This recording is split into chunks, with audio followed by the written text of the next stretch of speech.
Le samedi 26 juin 2021, un compte mystérieux sorti de nulle part nommé Qui sera le prochain publie une vidéo qui a tout de suite fait scandale. Sur cette vidéo, on y voit quelqu'un filmer sans autorisation les youtubeurs Michou et Inoxtag pour la première fois. Et oui, j'ai dit filmer pour la première fois, car la situation va drastiquement partir en couille les jours qui vont suivre. Tout de suite, les gens ont commencé à se poser des questions. Comment il a su où ils étaient? Pourquoi est-ce qu'il les filme comme ça? Et surtout, qu'est-ce qu'il veut, bordel? Car ce qui est sûr à ce moment-là, c'est que la personne qui détient ce compte n'est pas un compte fan ni un abonné. Et qu'il cache quelque chose de bien plus sombre derrière. Mais pour comprendre tout ça, il faut revenir quelques mois plus tôt, là où tout a commencé. Accroche-toi bien, parce que t'es absolument pas prêt pour les découvertes flippantes qu'on a faites. Quelques mois plus tôt, le 30 mars 2021, un TikToker au hasard est filmé chez lui par la fenêtre à son insu. Regardez ça, bordel, et dites-moi ce que vous en pensez. Tout de suite, comme toi, là derrière ton écran, les gens vont se demander qui est cette personne qui a retrouvé son adresse. Pourquoi elle le filme et surtout qu'est-ce qu'elle veut? C'est quoi son problème à retrouver des influenceurs comme ça et les filmer? Est-ce qu'il attend peut-être quelque chose en retour? Un jour plus tard, le 31 mars 2021, c'est au tour d'un autre influenceur célèbre, Quentin Rezera, filmé à nouveau par la fenêtre. Observez bien. Puis, un mois va s'écouler. À ce moment-là, personne aura encore découvert qui se cache réellement derrière ce compte. Et surtout, comment il a accès à la localisation de toutes ces célébrités. Imagine, rien qu'une seule seconde, avoir accès à une interface te permettant de savoir où est quelle personne et qu'est-ce qu'elle fait. Bordel, c'est plutôt effrayant, et c'est que le début. Ouais, cet épisode est incroyable, ouais. Est-ce que j'ai adoré enquêter là-dessus? Totalement. Surtout que j'étais absolument pas prêt pour les découvertes que j'ai faites. T'inquiète pas, on y arrive. Le temps passe, on arrive au 2 avril 2021. C'est au tour, cette fois-ci, de Hubris, un autre influenceur qui est filmé à son insu avec une fille dans un date. Qui a fait ça, sérieux? Qui a pas de race à ce point pour filmer ces gens dans ces situations-là? Mais bien sûr, j'ai mené mon enquête. J'ai cherché jour et nuit des réponses face à cette affaire. Et bien sûr, le tout en analysant et vérifiant mes sources. Sinon, c'est pas drôle. Je sais pas pourquoi je rigole. Ça doit être le stress. Bref, vous êtes attentifs, prêts à découvrir qui se cache réellement derrière ce compte. Alors soyez les bienvenus dans le retour de cette série iconique que vous surkiffez. J'ai nommé Thread. Paranormal. Pardon, il n'y avait pas d'énergie. On la refait. J'ai nommé Thread.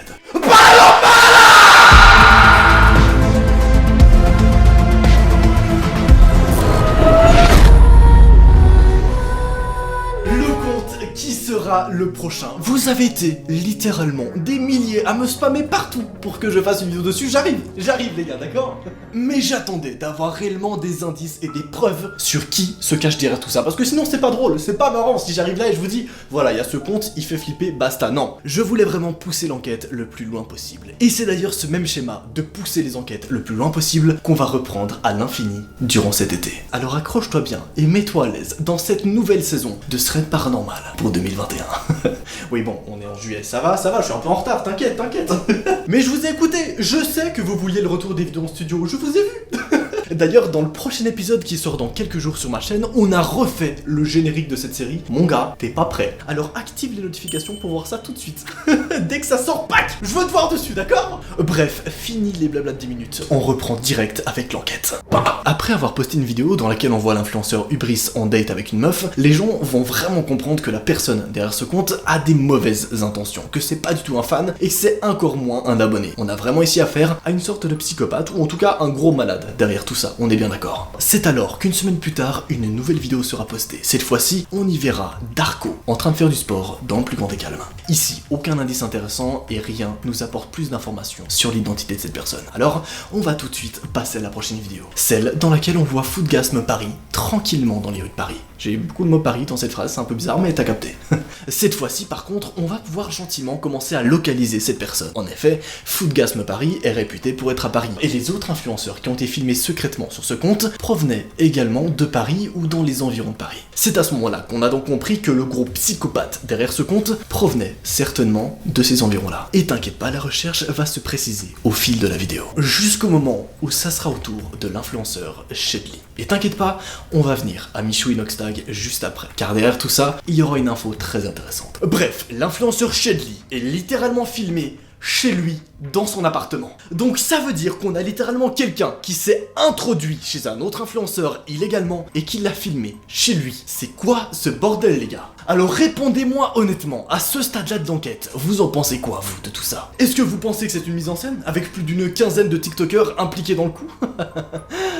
C'est ce qu'on a cru au début. Jusqu'à ce qu'on réalise que les TikTokers qui seraient impliqués dans le coup sont absolument pas des TikTokers réalisant des mises en scène, ni des TikTokers réalisant des fakes. En effet, les autres influenceurs qui vont être filmés à leur insu sont littéralement des influenceurs qui prônaient la vérité sur internet. Ça veut dire qu'ils étaient là, dans leurs vidéos, à dire voilà, ça c'est réel, ça c'est fake, etc. Donc c'est absolument pas des créateurs à se mettre dans la sauce. Mais ne t'inquiète pas, sur cette théorie, on va y venir juste après. Bref, on sait donc à présent que la personne détenant ce compte a les capacités de s'infiltrer dans la maison des gens. Mais est-ce qu'elle peut vraiment tout faire? Ou alors est-ce que c'est juste un pote à plein d'influenceurs? Ça serait possible aussi, non? Ouais, j'ai toujours envie de trouver une théorie rationnelle, ouais, qu'est-ce que tu vas faire?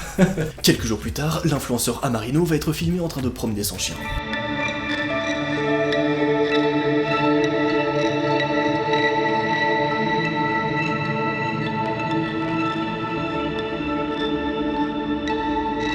Plutôt glauque, on est bien d'accord, et là, à nouveau, on se retrouve dans les environs de Paris. Mais c'est dans la prochaine vidéo qu'on y trouvera un élément bien particulier. Dans celle-ci, la chose qui détient ce compte va filmer, encore une fois illégalement, l'influenceur Rikyonyama. Je sais pas trop comment prononcer son nom, mais t'inquiète. Et à la fin de la vidéo, on y trouvera ce texte. Mais étrangement, le temps va passer. Les jours vont s'écouler, et jamais il est re-rentré dans la propriété d'un créateur. À ce moment-là, on peut donc en tirer la conclusion qu'il a certainement essayé de rentrer chez d'autres influenceurs, mais qu'il s'est fait attraper, je suppose. Et c'est aussi là que d'autres créateurs qui ne mettaient encore une fois jamais en avant des fakes vont être filmés, comme Simon Incroyable, qui est réputé pour divulguer et pour expliquer les parties d'eux qui sont postées sur Instagram. En gros, c'est un peu le mec le plus legit de TikTok. Il va régulièrement décrypter des sujets de vidéos, etc. Donc ça va apporter une grosse crédibilité au compte. Et cette fois-ci, la théorie de la mise en scène sera gentiment mise de côté. Pareil, pour quelques semaines plus tard, l'influenceur Loïc RSL, regardez.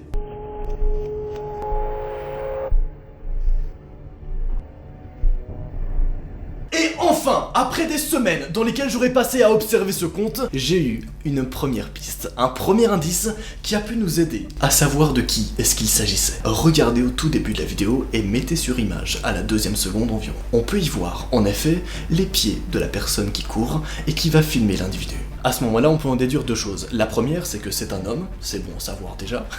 Et la seconde, c'est que c'est certainement un vieux. Regardez comme il s'habille, regardez sa tenue, et surtout, observez la taille de ses chaussures. On est vraiment sur une grosse pointure et sur un mec qui est relativement grand. Il est aussi habillé avec un vieux jeans qui fait pas vraiment sa taille, et ça nous donne un petit côté creepy vraiment spécial. Genre, t'as presque l'impression, dites-moi si je me trompe, qu'on a affaire à un espèce de vieux pédopsychopathe. Enfin bref, t'as compris quoi, voilà.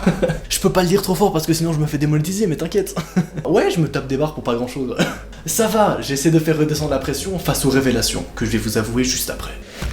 À ce moment-là, l'enquête va encore monter d'un cran. Si je vous dis que la personne qui détenait ce compte se trouvait à une soirée avec plus d'une cinquantaine d'influenceurs même. Ce qui veut dire qu'on a potentiellement une cinquantaine de témoins, ou plutôt 49 témoins, qui ont vu cette personne. En effet, lors d'une soirée d'influence, la chose derrière ce compte a pu filmer ceci.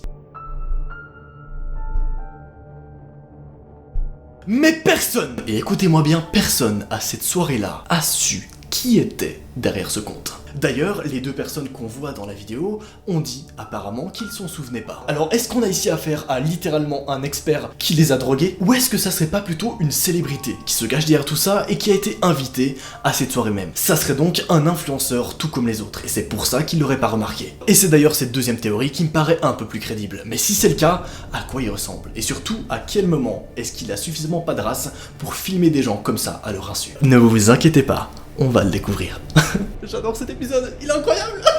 C'est à partir de là que ça devient très intéressant, car en effet, pour la première fois, la personne derrière ce compte va poster quelque chose et va directement nous parler. Il va mettre « Vous pensez vraiment pouvoir me retrouver ?» Et enfin, l'enquête a pu se débloquer. On a eu plusieurs pistes et on a su vers quelle direction partir. Oui, sur cette vidéo-là, la personne porte un espèce de masque. Et non, ce n'est pas ce que vous croyez. Lorsqu'on a enfin pu interroger les personnes présentes à cette soirée-là, on a pu apprendre des choses très intéressantes. Déjà, qu'il y avait en effet quelqu'un masqué à cette soirée. La plupart des personnes ont cru que c'était un influenceur comme les autres, mais apparemment, la personne masquée à cette soirée-là serait donc bien le détenteur de ce compte. Et élément plutôt glauque, il n'a parlé à personne durant toute la soirée et juste resté dans son coin. What the fuck? Pourquoi est-ce qu'il était là? Qu'est-ce qu'il voulait, hein? Et c'est là que tout part en couille. 21 juin 2021. Michou et Inoxtag. Vous l'attendiez celle-ci, je sais. Quelqu'un dans l'espace commentaire a demandé à cette personne-là de retrouver Michou et Inoxtag. Et, quelques jours plus tard, il l'a fait. Il va les filmer à leur insu. Et enfin, il va commettre une erreur. Ou plutôt une seconde erreur. Rappelez-vous, la première était les chaussures qu'on pouvait voir dans une des vidéos. Et la seconde, c'est celle-ci. Dans une vidéo postée sur la chaîne de Inoxtag, on peut le voir. Derrière une foule de personnes, accroupis, en train de filmer ces gens. Il y a zéro vanne. Malheureusement, on le voit pas très bien, mais ça nous laisse déjà un second indice. Pour ceux qui veulent savoir le timecode, c'est à 16 minutes 10 de la vidéo d'Inoxtag. Certaines personnes vont croire qu'il s'agit juste à ce moment-là d'un abonné, mais non, le placement coïncide parfaitement. C'était bien la personne cachée derrière le compte qui sera le prochain. Et d'ailleurs, dis-moi si tu le remarques aussi, mais on est d'accord qu'il a l'air un peu caché derrière, en mode, genre il a l'air de filmer ça discretos, et c'est vraiment spécial. D'autres personnes vont aussi croire qu'il s'agit d'un enfant, mais non, croyez-moi, si cet individu-là a pu être invité à une soirée de luxe avec plein d'autres influenceurs, ou même retrouver 10 autres créateurs dans les autres vidéos qu'il a postées, c'est que c'est clairement pas un gamin. C'est vraiment quelqu'un qui s'y connaît, soit dans l'informatique, soit dans le game de l'influence. Mais c'est pas tout! On aura encore plus de réponses. Un jour plus tard, le 27 juin, donc ça fait littéralement la semaine passée, Lena Vivas est filmée en scred sur TikTok et sur ce compte. Lena Vivas, qui est une tiktokeuse extrêmement connue d'ailleurs. Elle était tranquillement au restaurant quand tout ça s'est produit. Là, ça devient vraiment étrange. Dr Never, un jour après, est filmé dans son cabinet, comme si c'était un patient qui filmait à ce moment-là son opération. Ça veut dire qu'on a affaire à un gros psychopathe qui s'est fait passer pour un patient juste pour filmer Dr Never. Est-ce que vous vous rendez compte? Une seule seconde du bail. Genre, non mais pose-toi et réponds-moi s'il te plaît. Genre à quel moment tu te lèves le matin et tu te dis viens, aujourd'hui je vais appeler un cabinet médical, je vais me faire passer pour un patient et je vais aller voir Dr Never et le filmer sans qu'il le sache. Dr Never qui est bien sûr, pour ceux qui ne savent pas, un autre influenceur relativement connu. Nous arrivons donc enfin au dénouement de cette enquête, car en effet, quelques jours plus tard, le compte va poster une vidéo appelée « La fin est proche », sur laquelle on y voit la date le 4 du 07. Soit le 4 juillet. Mais de quelle fin est-ce qu'il parle? Pourquoi est-ce qu'il met ça? Et surtout pourquoi en rouge? C'est quoi ce gros malade là, sérieux? Et dites-moi d'ailleurs tous dans les commentaires à ce moment-là quelles sont vos théories sur cette enquête. Ça m'intéresse vraiment et si ça se trouve, on va trouver des réponses que moi-même je n'ai pas trouvées. Je likerai bien sûr tous les commentaires qui apporteront plus de réponses, vous inquiétez pas. Et enfin, la toute dernière vidéo mise en ligne sur ce compte étrange est un duo dans laquelle la chose derrière ce compte va réagir à une vidéo de Vito. En gros, c'est un TikToker très cool d'ailleurs, qui va très souvent noter des restaurants, de la bouffe, etc. Donc un youtubeur un peu fast-food à capter, mais qui fait aussi beaucoup d'autres choses. On comprend donc que cet influenceur-là va organiser un meet-up dans lequel il y aura très certainement d'autres influenceurs, mais aussi des abonnés. Alors on peut donc penser que le compte qui sera le prochain sera présent sur les lieux, n'est-ce pas? Surtout qu'il va répondre avec un simple œil, comme s'il observait tout ce qui se passait. Alors qui est derrière tout ça, vous allez me dire, hein? Eh bien figurez-vous, vous avez peut-être pas remarqué, mais qu'avec tout ce que je vous ai dit là, on peut avoir une réponse bien précise. Beaucoup de personnes pensent qu'il s'agit d'un des influenceurs qui était présent à cette soirée. Que ça soit peut-être Bruno, l'espèce de renard, c'est vous, il y a un influenceur sur TikTok qui a un renard, enfin bref, t'as capté, Atto, Vito Vidéo ou n'importe quel autre TikToker qui était présent à cette soirée-là. Mais ce qu'on a découvert à travers cette enquête est un peu différent de cette théorie-là. Et bien plus intéressant d'après moi. Rappelez-vous, le mec qu'on voit sur la vidéo de Michou et Inoxtag. C'est étrange car il a l'air relativement jeune. Et pourtant, sur une autre vidéo dans laquelle on le voit courir au début, on a l'impression qu'il porte vraiment des habits de vieux avec des vieilles chaussures, etc. Autre élément bien particulier, le format n'est pas toujours le même dans ces vidéos sur ce compte. Ça veut dire que parfois on a le format genre d'un iPhone 11, parfois on a le format d'un iPhone 12, parfois d'un Samsung, etc. Donc on peut en déduire que les vidéos postées sur ce compte ne sont pas filmées par le même téléphone. Et ça, c'est un élément qui est beaucoup trop intéressant, parce qu'on comprend enfin que la personne derrière ce compte n'est pas une personne, mais certainement plusieurs complices. Et lorsqu'on comprend ça, on comprend tout.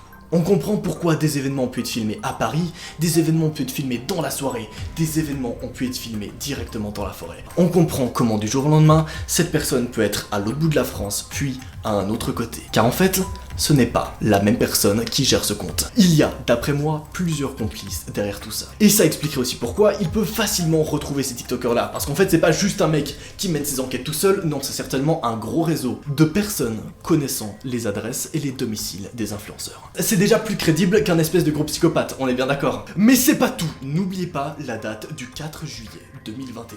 celle qui a été postée dans l'avant-dernière vidéo. Qu'est-ce qui va se passer ce dimanche 4 juillet? À l'heure où je vous tourne cette vidéo, on est samedi 3 juillet, soit le jour d'avant. Ce qui veut dire que bien sûr, dès que j'aurai des nouveaux éléments, je vous informerai tout de suite avec un épisode 2. Alors abonne-toi rapidement et on mènera cette grosse enquête là-dessus pour savoir le vrai du faux sur toute cette histoire. Et évidemment, n'écartez pas l'hypothèse que si ça se trouve, tout cet immense compte n'est qu'un simple coup monté de gros génies par plusieurs TikTokers. Et si c'est le cas, c'est incroyable, on est bien d'accord. Bref, c'était Noah, je vous tiendrai bien sûr informé dès que j'ai des grosses nouveautés sur cette affaire et dès qu'on aura enfin toutes les réponses. Allez, salut!